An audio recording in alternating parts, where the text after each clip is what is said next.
que Deus tem para nós.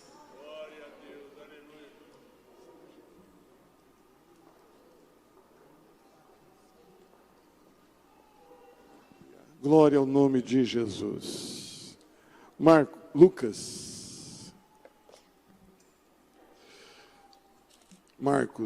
perdão. Estou com Lucas na cabeça.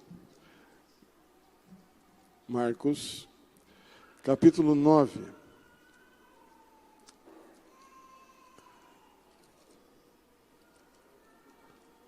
Capítulo 9 do Evangelho de Marcos.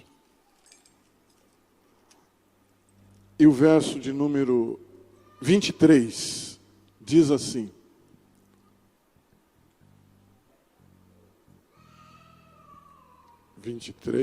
do Evangelho de Marcos. E Jesus disse-lhe: se tu podes crer, tudo é possível ao que crê. Vamos juntos? E Jesus disse-lhe: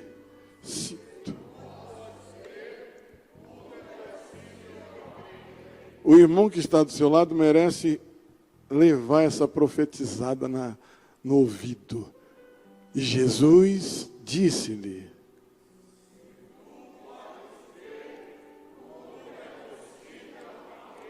glória a Deus. Podeis assentar.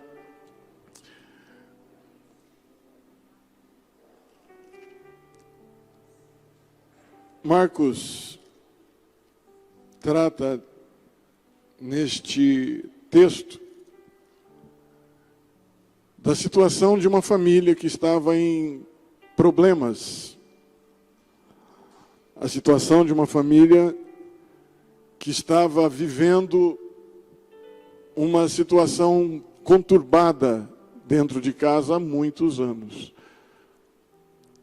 Era um jovem que, filho de alguém, de uma mãe e de um pai, que vivia em aflição todo o tempo.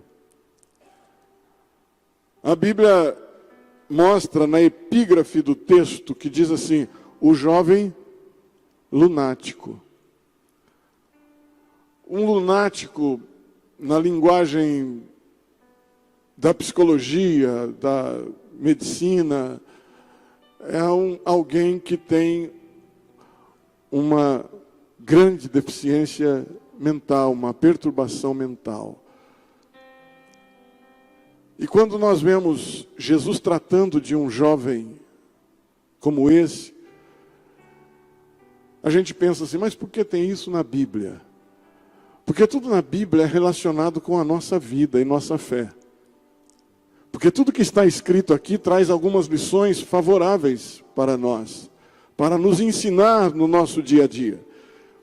E quando eu vejo Jesus tratando com a vida deste jovem, com a vida desta família, eu vejo Jesus levando um presente para aquela mãe, para aquele pai, e transformando aquela situação triste, dolorida, tenebrosa, de choro, de lágrimas, de muitas perturbações noturnas, diurnas, muitas perturbações sociais, muitas situações constrangedoras. Eu vejo Jesus trazendo um alívio, um presente para aquela família. Mas para chegar até aí, eles sofreram anos a fio.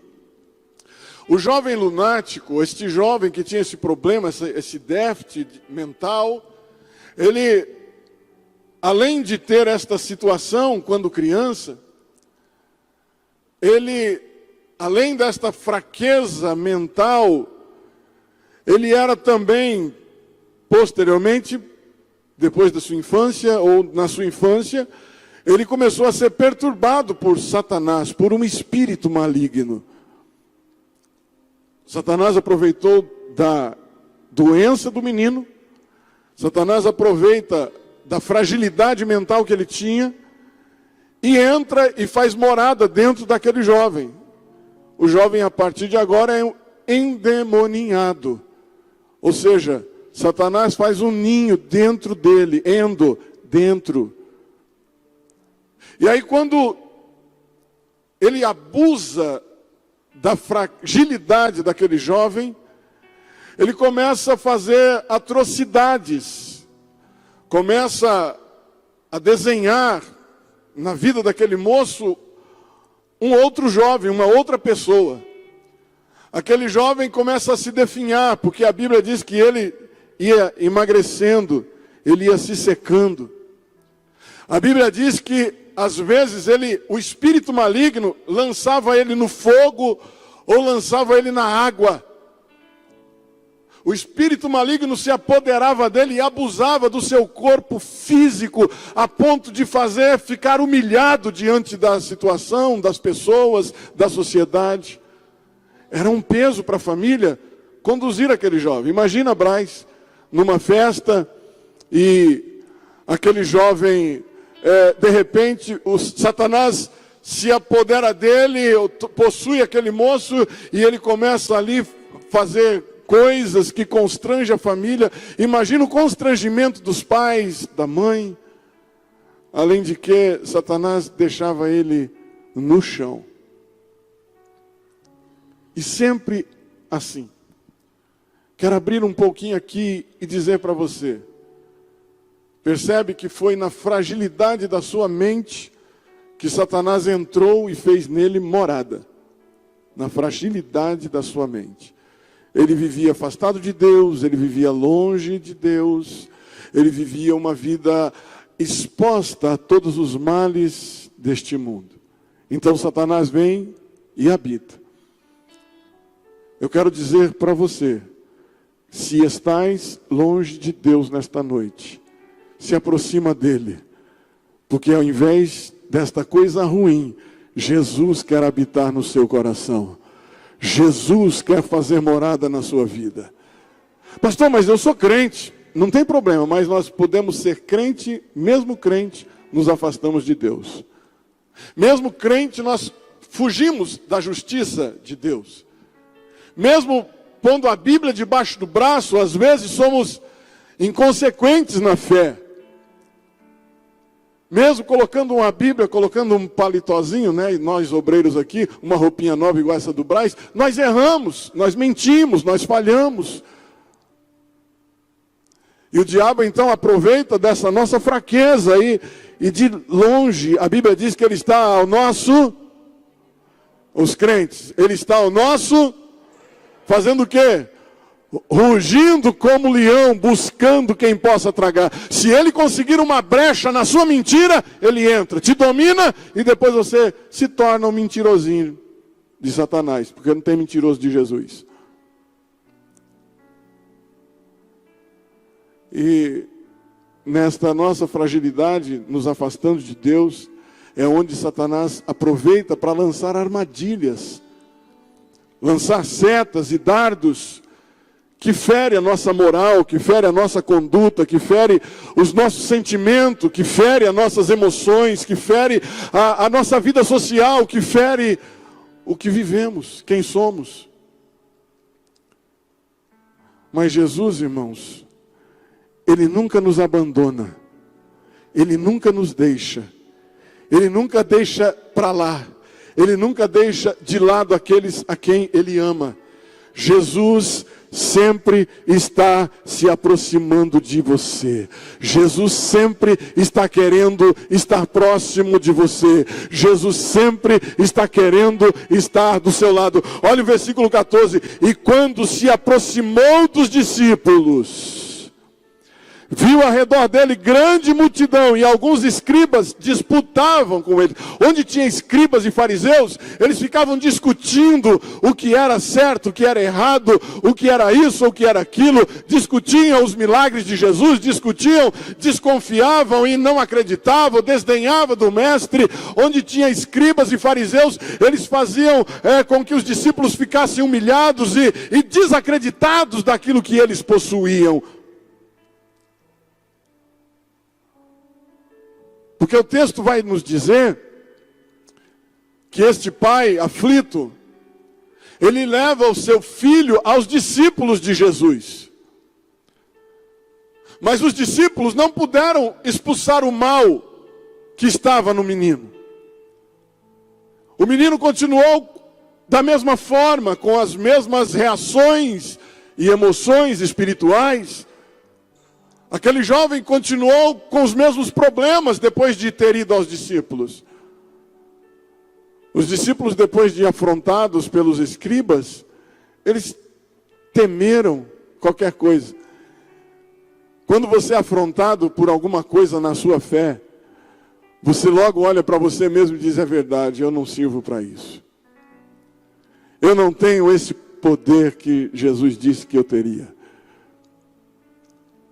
Aí chega alguém muito enfermo diante de você, aí você vai orar e a pessoa diz, aflita, e diz: ora por mim porque eu não estou suportando, eu preciso de um milagre agora, eu preciso porque a minha mãe está com câncer, ou eu estou com câncer, ou eu estou assim, ou assado, eu estou com um problema sério que... Aí o discípulo vê que o problema é muito sério, aí ele toca para Jesus, ele tira a sua responsabilidade e vai para Jesus. Jesus, se o Senhor quiser fazer, o Senhor pode fazer, Pai.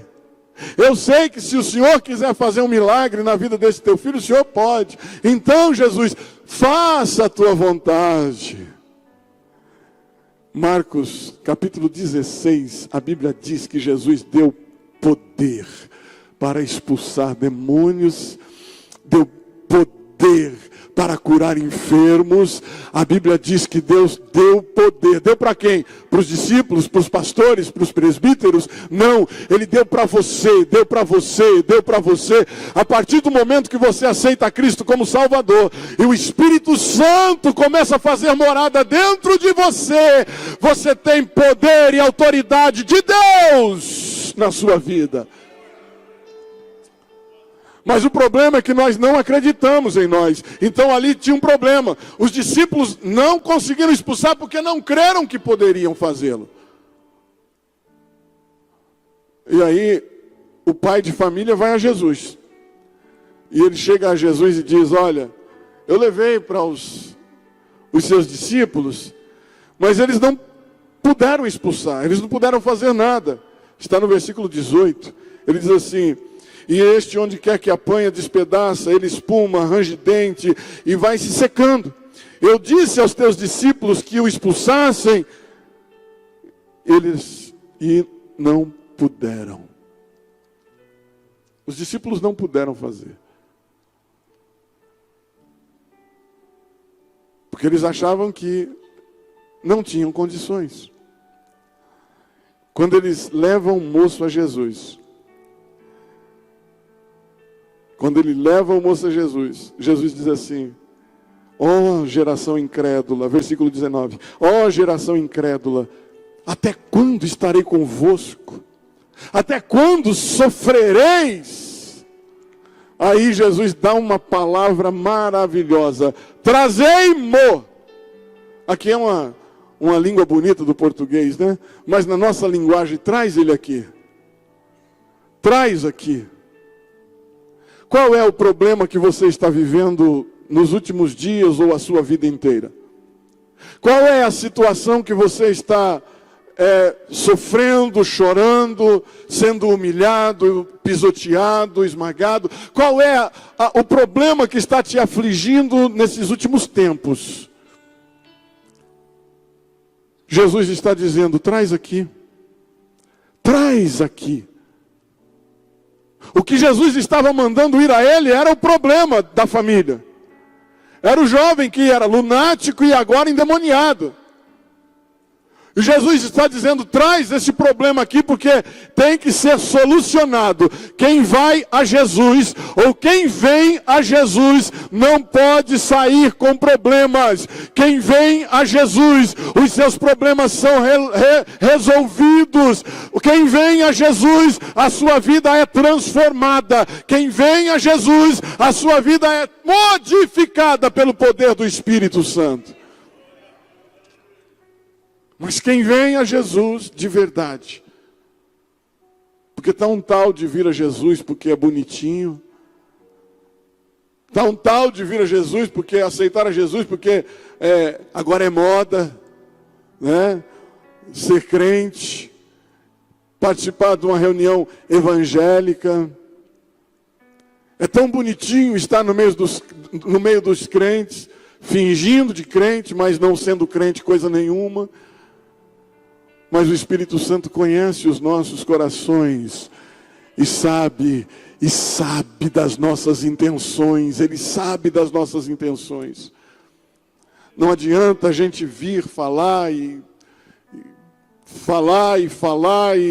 as nossas atitudes não demonstram quem somos.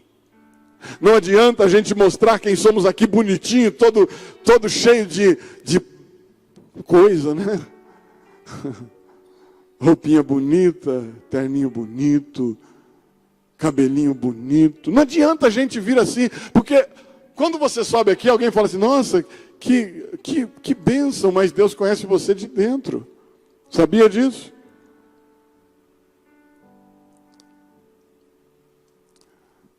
Jesus diz, trazei um aqui.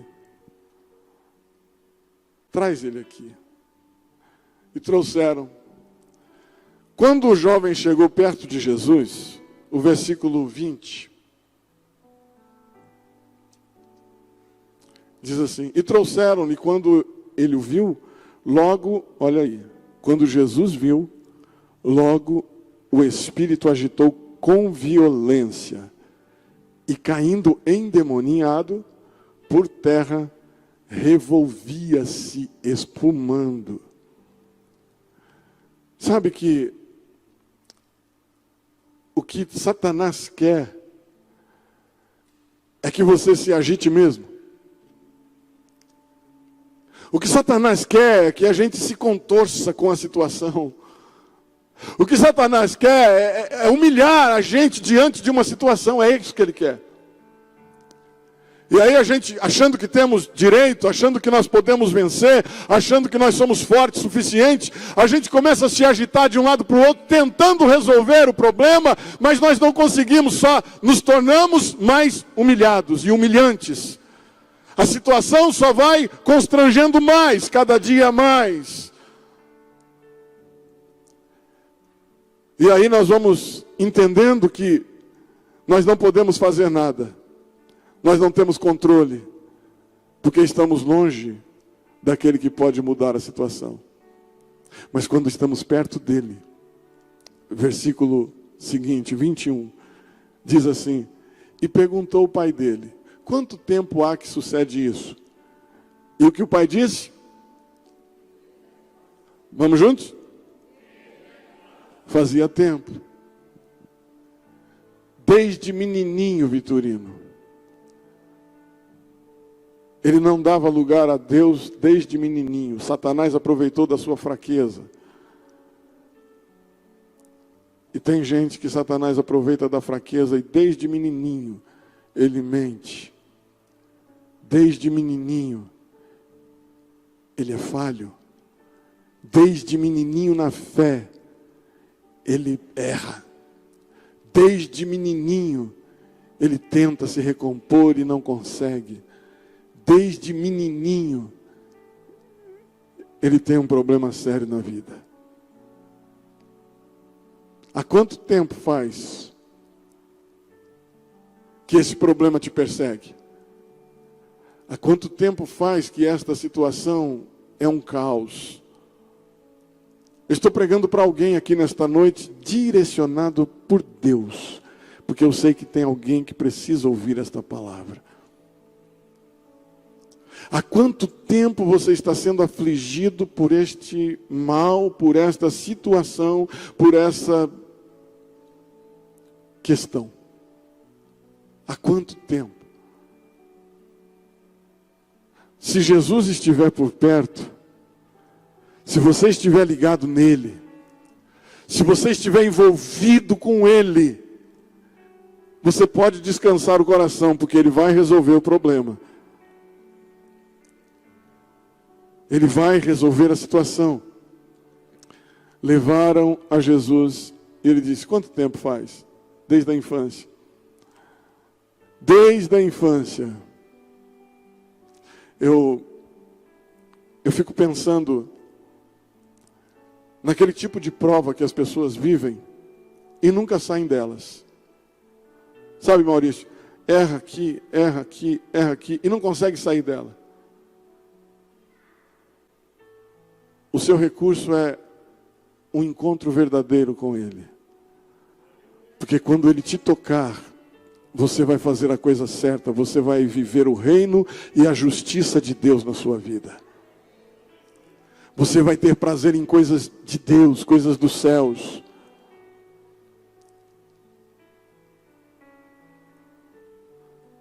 Tem gente que vive como um menino. Esses dias atrás, lá em casa, em Marília, o Noah estava com a gente.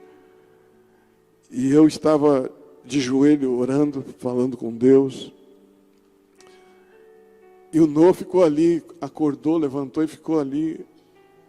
E ele via que eu não levantava. Ele falava assim: chega, vovô. Chega de orar, vovô. E eu escutando ele falar: chega de orar, vovô. Tipo assim, não sei para que isso tudo. Eu preciso me proteger. E as pessoas que estão à minha volta precisam saber a minha procedência. Os meus netos, os meus filhos, precisam saber quem eu sou dentro da minha casa. Eu preciso ser dentro da minha casa o que estou lá, eu preciso ser aqui dentro da igreja. O que eu sou na igreja e dentro de casa, eu tenho que ser na rua por onde eu ando. A minha vida precisa ser o mesmo exemplo dentro de casa, dentro da igreja e no meio da rua. Os meus amigos têm que olhar para mim e eles precisam saber que Deus é na minha vida, que Deus está comigo, que eu sou diferente dele. As pessoas precisam olhar para mim e não precisam perguntar: você é crente? Não, eles têm que olhar para mim e saber que eu sou crente pelas minhas atitudes, pelas minhas palavras, aquilo que eu digo, como eu me relaciono com o próximo. As pessoas precisam saber quem eu sou. Porque a Bíblia diz que somos cartas vivas. E se você é menino na rua, crente em casa, menino na igreja, crente em casa, ou crente na igreja, menino em casa. Eu estou falando de forma genérica. É homem, é mulher. Nós temos os nossos instintos, mas isso é controlado pelo Espírito Santo de Deus que habita dentro do nosso coração. Se você não sabe disso, vem para a escola dominical. Na sexta-feira nós aprendemos sobre isso. Do homem espiritual que luta contra essas dificuldades da vida terrena e precisa se manter ligado com Deus, porque a todo tempo Satanás está lançando armadilhas para nos roubar a fé, para nos roubar a esperança, para roubar a nossa vida social, moral, a nossa conduta. Ele quer nos assaltar a todo tempo. Por isso nós precisamos ter uma vida vertical com Ele, olhando para Cristo, autor e consumador da nossa fé. Aleluia! Aleluia! Desde a infância é o que acontece. Tem gente que desde a infância nunca viu o pai orar. Desde a infância nunca viu a mãe orar. Desde a infância nunca viu o pai ou a mãe com a Bíblia na mão lendo um salmo pelo menos. Desde a infância nunca viu o pai e a mãe cantando um hino da harpa ou qualquer hino. Ensina a criança no caminho que deve andar. Desde a infância, o problema está aí. Irmão, se você quer ser alguém de valor, você precisa se voltar para as coisas de Deus. Você precisa estar próximo de Jesus. Você precisa ter o Espírito Santo dentro do seu coração. Porque sem Ele você não é nada, nós não somos nada, não podemos fazer nada, não alcançaremos nenhum objetivo. Sem Ele nossa vida está vaga, vazia. Sem Ele nós não podemos ter, não podemos ser, não podemos oferecer nada a ninguém. Versículo 22. Muitas vezes é lançado no fogo, na água, para o destruir. Essa é a obra de Satanás. Quando você está com a sua mente vagueando por aí, ele está tratando de entrar para fazer alguma bagunça dentro da sua cabeça. Enquanto você estiver ocupado com as coisas do reino, com as coisas de Deus, você estará livre da opressão de Satanás.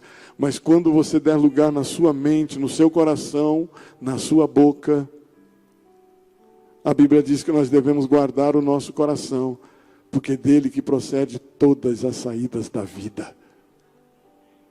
Todas as saídas da vida procedem do coração. Procede do coração a mal intenção que você ouve uma conversa. Sabia disso? Procede do coração a mal intenção que você lança uma conversa. Procede do coração um olhar que você aplica para alguém ou para alguma coisa. Procede do coração o caminho que você quer trilhar para o seu bel prazer. Procede do coração aquilo que você quer fazer, os seus desejos procedem do seu coração. Todas as saídas da alma procedem do coração. Se você quiser ter um coração puro diante de Deus, você tem que pensar nas coisas do céu. Paulo disse que nós temos que pensar nas coisas que são lícitas, que são puras, que são verdadeiras, que são dignas, que são louváveis. Nós temos que pensar em coisas boas dos céus para nós termos um coração puro diante de Deus.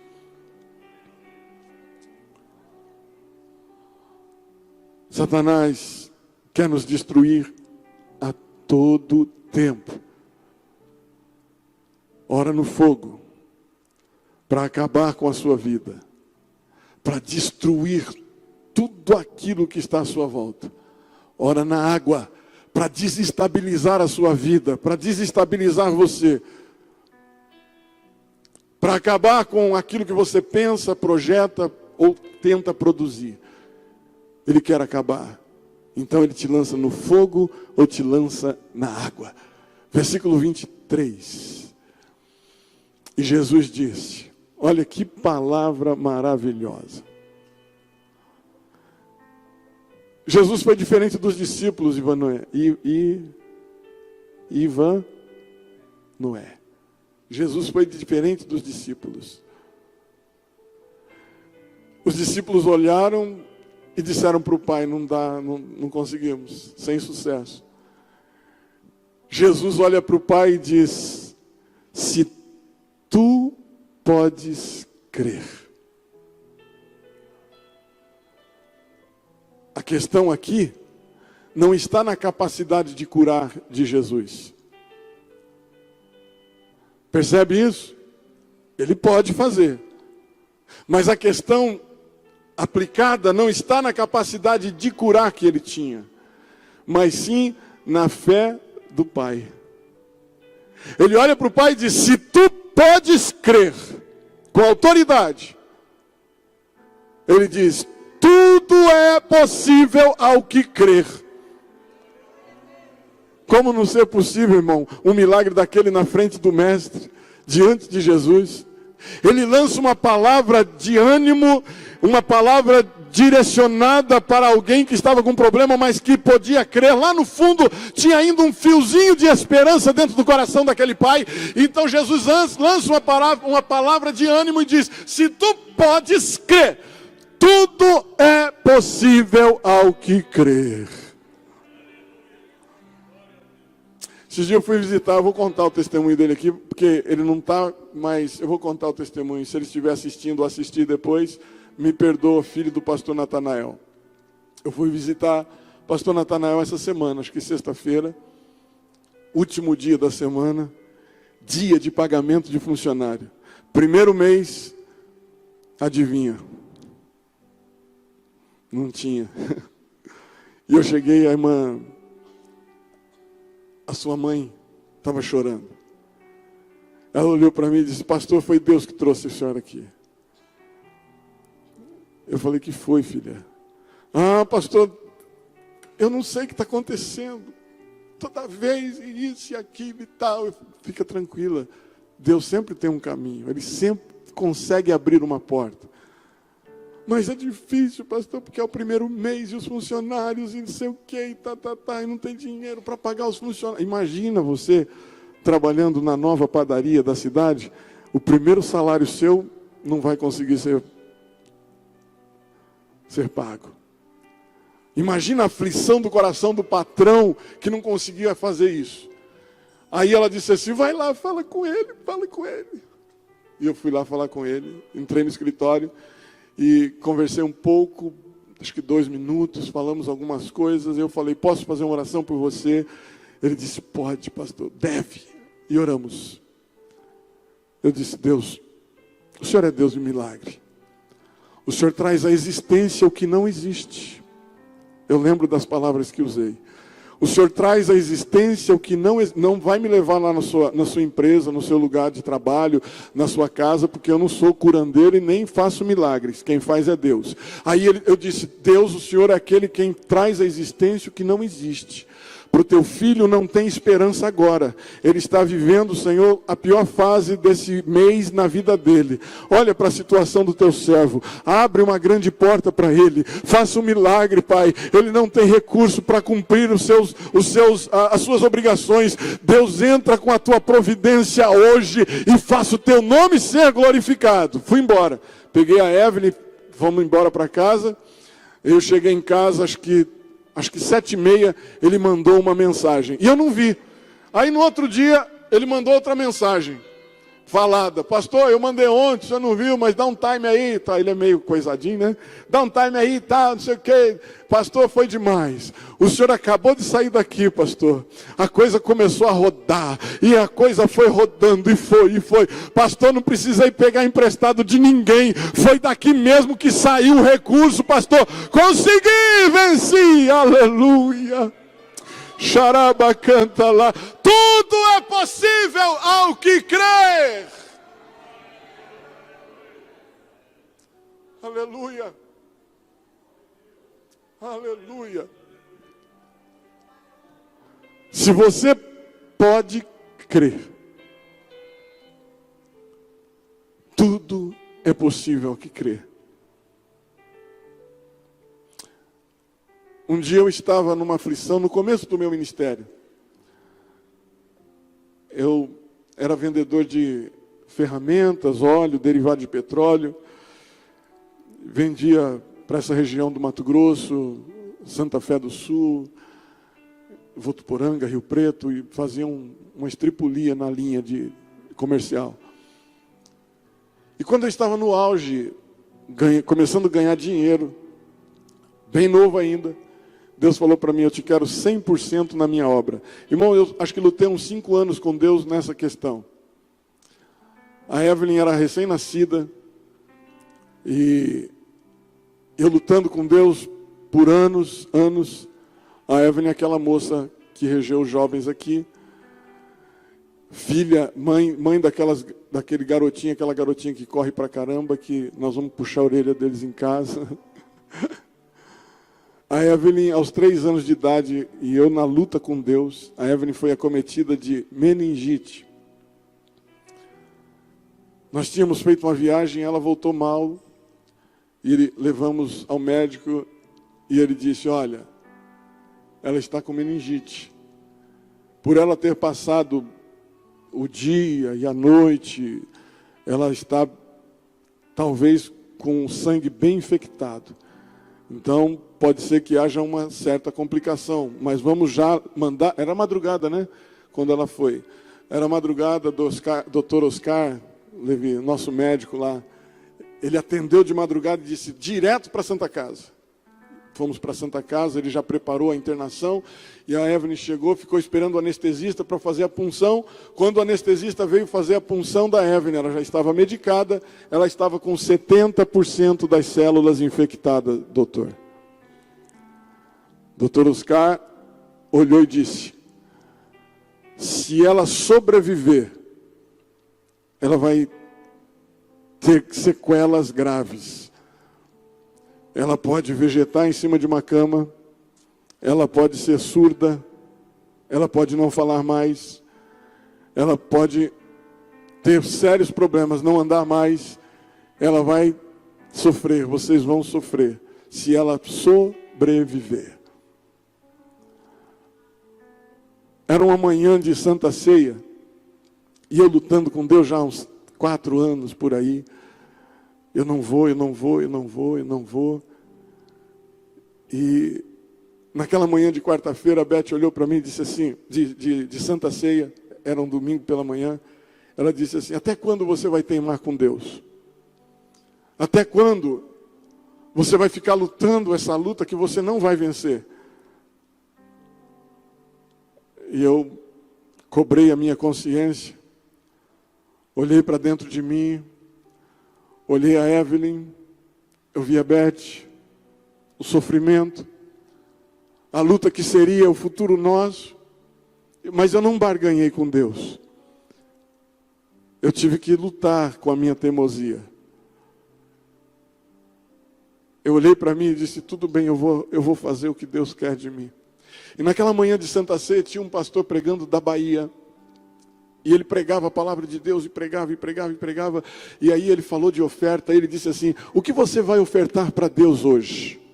O que você vai ofertar para o Senhor nesta manhã? E geralmente na Santa Ceia, lá na Igreja Assembleia de Deus do Belém, é colocado um lençol, porque tem a oferta missionária. Aí colocam uma toalha, um lençol, sei lá, um pano grande, e as pessoas seguram e tal. A minha vontade era de pular dentro daquele lençol, de cair de mergulho dentro daquilo, me entregando por oferta. Eu olhei para Deus e disse: Deus, hoje é o último dia que eu luto com o Senhor. Eu não quero mais viver essa guerra. Eu sei que vai ser difícil a tarefa, mas se o Senhor me quer 100%, Pai, eu sei que o Senhor vai cuidar de mim. Eu sei que o Senhor vai me ajudar a sustentar a minha família. Mas eu não quero morar em casa velha. Eu fui audacioso, irmã Miriam. Eu não quero andar de carro velho. Eu não quero ficar dependendo de pessoas, catando migalha, vivendo de migalha. Porque eu sei que se o Senhor me quer na tua obra, o Senhor vai fazer conforme a tua vontade. Mas eu não quero assim, do jeito que as pessoas vivem. Porque tem gente, irmão, que vive aí uma vida toda coisada, como diz um bom mineiro. E aí ele fala assim: essa é a vontade de Deus. Não, a vontade de Deus é você viver bem. Aí alguém diz: mas eu sou pobre. Não importa. A pobreza não significa dizer que você tem que andar relaxadamente, viver mendigando por aí. Não, você pode ser pobre, mas próspero na sua vida. Nós podemos ser humildes, sim, pobres, mas só que nós podemos ser prósperos no que temos. Nós podemos ser pobres, mas ter uma família abençoada. Nós podemos ser pobres, mas ter amigos abençoados. Nós podemos ser pobres, mas ter tudo à nossa volta. Não falta feijão, não falta arroz, não falta carne moída, não falta carne de cozinhar, não falta um bifinho de vez em quando, não falta um ovo, não falta uma mandioca, não falta uma batatinha, não falta. Você nunca vai olhar e dizer: estou passando fome. Não, você tem uma vida próspera em Cristo Jesus. Então não reclama porque você vive isso. Aí eu orei, falei com Deus e me lancei na obra. Me lancei. Eu me lembro que na segunda-feira, Dr. Oscar veio assustado pelo corredor da Santa Casa e disse: acontecendo um negócio. A Evelyn está tendo reação, ela está reagindo. Não era para acontecer. Agora, nessa altura do campeonato, não era para acontecer, mas ela está reagindo, está bem. Aos antibióticos e tal, e não sei o quê.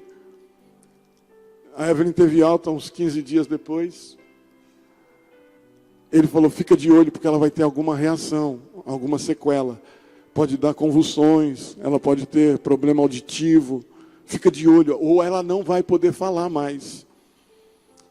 E aí, até hoje, a Evelyn fala que chega a gritar, tinir no nosso ouvido. Ouve até o que não precisa ouvir, ela ouve. A mente dela é brilhante. E o nome do Senhor tem sido glorificado até agora.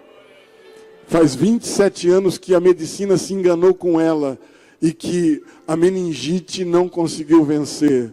Faz 27 anos que Deus está sendo glorificado. Aleluia. Se você pode crer, tudo é possível ao que crê. Tudo é possível ao que crê. Sabe, quando eu vejo este pai nessa condição, eu me vejo como esse pai que estava aflito, coração dilacerado, em uma situação constrangedora, e tudo acontecia contrário à felicidade para aquele homem. Mas o dia que Jesus chegou e disse: se tu podes crer, Jesus lançou uma semente de esperança no coração daquele homem. Se tu podes crer, tudo é possível ao que crê. Logo o pai do menino, clamando com lágrimas, disse: eu creio, Senhor. Viu que mudança? Os seus discípulos não conseguiram fazer. E agora, o que vai ser? Aí Jesus disse: se tu podes crer, tudo é possível ao que crê. Aí ele em lágrimas, porque agora a convicção, a fé entrou no seu coração, ampliou dentro dele. Todos nós temos fé, mas ela cresce, ela age de forma crescente dentro de nós. Aumentou dentro dele a fé, a esperança. E ele disse, chorando: eu creio, Senhor, eu creio. E aí Jesus diz, aí ele disse ainda: ajuda a minha incredulidade.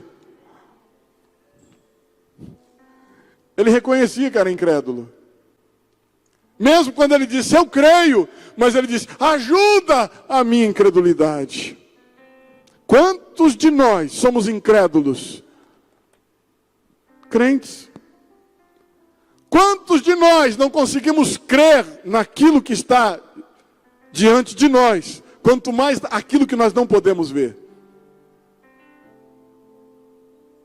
A fé, a definição dela é o firme fundamento das coisas que se veem. Amém? Que amém nada. É o firme fundamento das coisas que se não veem. Mas, agora que complica, a certeza das coisas que se esperam. Como você, que está vendo, não crê, vai crer no que você não vê? Como que você está vendo, não crê? Você olha para a situação dizendo, não vai dar certo.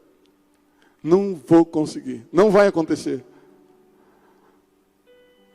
E o que você não está vendo então? Mas você está esperando. Como faz para chegar nas suas mãos? Você tem que crer, como esse homem. Eu creio, Senhor. Mas me ajuda na minha incredulidade. Sabe que ajudar na incredulidade? É mais ou menos isso. Você sabe que você é meio incrédulo. Então, no incrédulo no sentido de fé. Então você olha para Jesus e diz, Jesus, eu sei que o Senhor pode fazer. Me ajuda. Me ajuda, Senhor, a crer mais. Me ajuda, aumenta a minha fé, Jesus. Aumenta a minha fé. Me ajuda a entender esse processo. Me ajuda a crer mais. Você sabe que quando você começa uma vida espiritual, as coisas mudam, porque a sua visão já não é mais terrena, humana. A sua visão agora começa a ser das coisas espirituais. Você começa a não olhar para as circunstâncias da vida, mas você olha para o dono da vida. Você não olha mais para o problema que está diante de você, mas você começa a olhar para a solução que ele pode ter. A fé começa assim.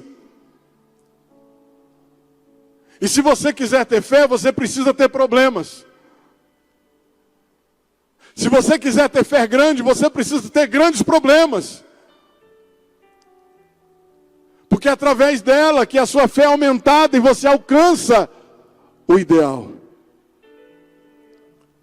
A Bíblia diz em Romanos, Paulo diz em Romanos que nós não temos que estar firmes só na glória da esperança de Deus. Não é isso?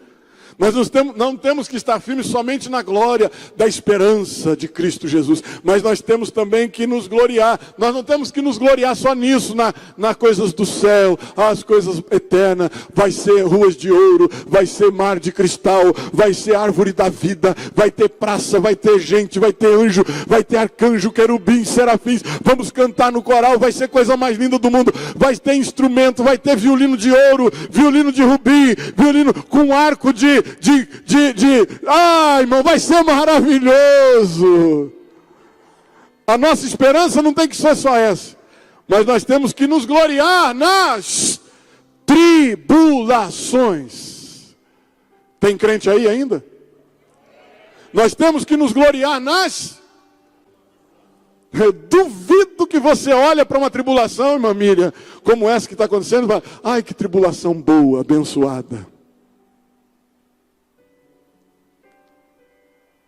Quantos aqui fazem isso? Não mente não, em nome de Jesus. Que tribulação, aleluia. Irmão Vitorino, eu estou passando por uma tribulação tão alegre, tão boa. Ah, que tribulação abençoada é essa minha. Eu tenho certeza, estou sofrendo, estou feliz, mas eu tenho certeza que eu vou ficar mais feliz ainda quando eu vencer ela. Duvido que você faz isso. Mas o que Paulo está nos ensinando para sair das garras de Satanás, das armadilhas do diabo, é exatamente isso. Nós precisamos crer que Cristo pode em nossa vida. Nós precisamos crer que Ele é o dono de todas as coisas e situações.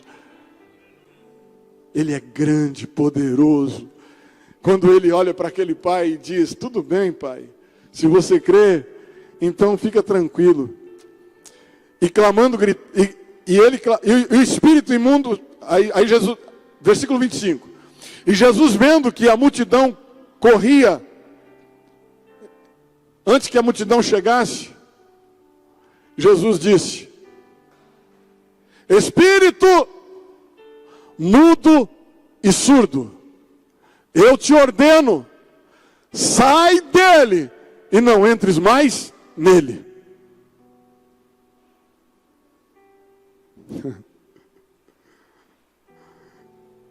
Tem gente que o espírito sai, mas ele fica procurando o espírito para voltar nele. Tem gente que o espírito sai, mas ele fica caçando motivo para o espírito voltar. Mas quando ele sair, e se você estiver do lado de Jesus, ele vai fechar a porta para esse espírito não voltar mais. Espírito mudo e surdo, sai dele. O moço não tinha palavras, ele não podia falar. O moço não podia ouvir. E Satanás trabalha na ignorância, ele é o príncipe das trevas, ele trabalha na escuridão, na falta de conhecimento do homem, na falta de sabedoria do homem. Satanás trabalha aí, é a área mais apropriada para Satanás trabalhar, é na falta de conhecimento de Deus que você tem. Ele entra e abusa da sua vida. Mas quando Jesus chega, ele tem que sair. Jesus diz, espírito mudo e surdo, sai dele e não volte mais, não entre mais nele. Jesus quer fechar a porta para esse negócio aí, não voltar mais nunca na sua vida. E ele clamando, ou gritando e agitando muito, ou em convulsão, com violência, saiu. E ficou o menino como morto, de tal maneira que muitos diziam, está morto. É isso que Satanás quer. Te humilhar a ponto de deixar você como morto. Te humilhar a ponto de deixar você sem forças. Te humilhar a ponto de deixar você estático, sem reação alguma diante de algumas situações. Mas eu quero, em nome de Jesus, dizer para você, o Jesus que repreendeu o demônio daquele moço, o mestre que estava ali, que disse, sai dele, não entre nele mais nunca, é o mesmo que tomou na mão daquele menino que estava como morto e levantou ele dali.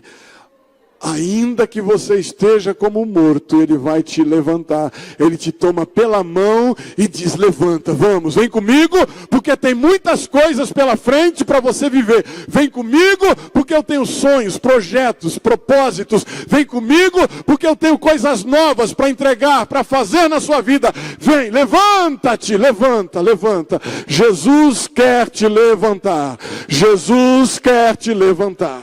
Aleluia. Aleluia. Nós vamos encerrar nosso culto. Mas eu quero agradecer a Deus, porque Jesus ainda trabalha com propósito na vida do seu povo.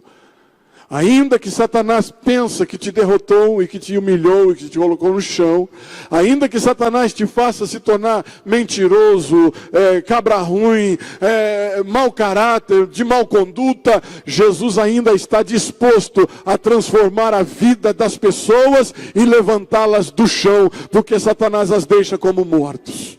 Mas Jesus ainda está disposto a te levantar do chão, ainda nesta noite. Ele quer levantar pessoas aqui. Glória a Deus. Jesus é o maior. Jesus é o melhor. Jesus é Senhor de todas as coisas. Jesus é Deus. Jesus é Pai. E Ele está aqui nesta noite para operar milagres e dizer, levanta. Levanta e levanta. Louvor, Canaã. Nós vamos cantar esse hino junto com Canaã. Quão grande é o meu Deus. Eu quero que você se coloque de pé nesta noite.